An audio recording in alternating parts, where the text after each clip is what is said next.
அண்மை செய்தி.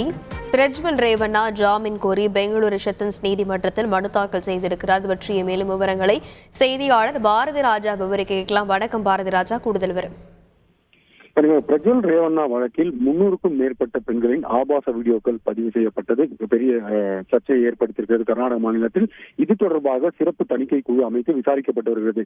இந்த நிலையில்தான் மகளிர் ஆணையம், தேசிய மகளிர் ஆணையம் 3 நாட்களுக்குள் விசாரணை செய்து தங்களுக்கு அறிக்கையை சமர்ப்பிக்க வேண்டும் என்று தெரிவித்திருந்தது. இதன் அடிப்படையில் 24 மணி நேரத்திற்குள் விசாரணைக்கு ஆஜராகுமாறு பிரஜ்வல் ரேவண்ணா, அதே போல அவரது தந்தை ரேவண்ணா ஆகியோருக்கு SIT நோட்டீஸ் அனுப்பியிருந்தது. நேற்றைய தினம் 24 மணி நேரத்திற்குள் விசாரணைக்கு ஆஜராக வேண்டும்.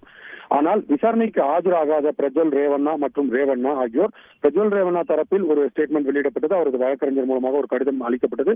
அதில் தான் வெளிநாட்டில் இருப்பதாகவும் 7 நாட்களுக்குள் ஆஜராகவும் குறிப்பிடப்பட்டிருந்தது. இதனிடையே ரேவண்ணா விசாரணைக்கு ஆஜராவார் என்பது எதிர்பார்க்கப்பட்ட நிலையில் அவர் தற்போது நீதிமன்றத்தை நாடியிருக்கிறார் முன்ஜாமீன் கோரி. ஏனென்றால் இந்த வீடியோக்கள் வெளியான உடனேயே பாதிக்கப்பட்ட ஒரு பெண் புகார் அளித்திருந்தார். அதில் ரேவண்ணா, அதாவது பிரஜ்வலின் தந்தை ரேவண்ணாவை தான் முதல் குற்றவாளியாக சேர்த்திருந்தார்கள். எனவே அவர் விசாரணைக்கு ஆஜராக வேண்டியது கட்டாயம்.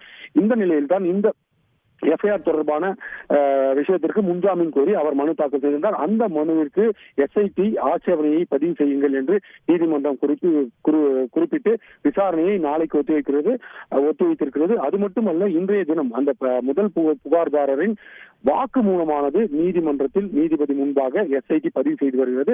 அந்த நடைமுறைகள் தற்போது நடைபெற்று வருகிறது.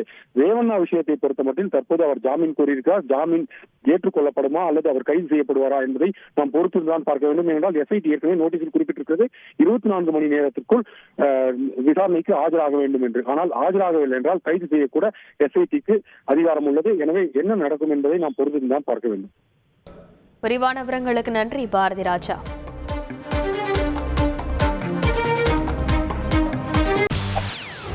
செய்திகளை உடனுக்குடன் தெரிந்து கொள்ள உடனே சப்ஸ்கிரைப் பண்ணுங்க.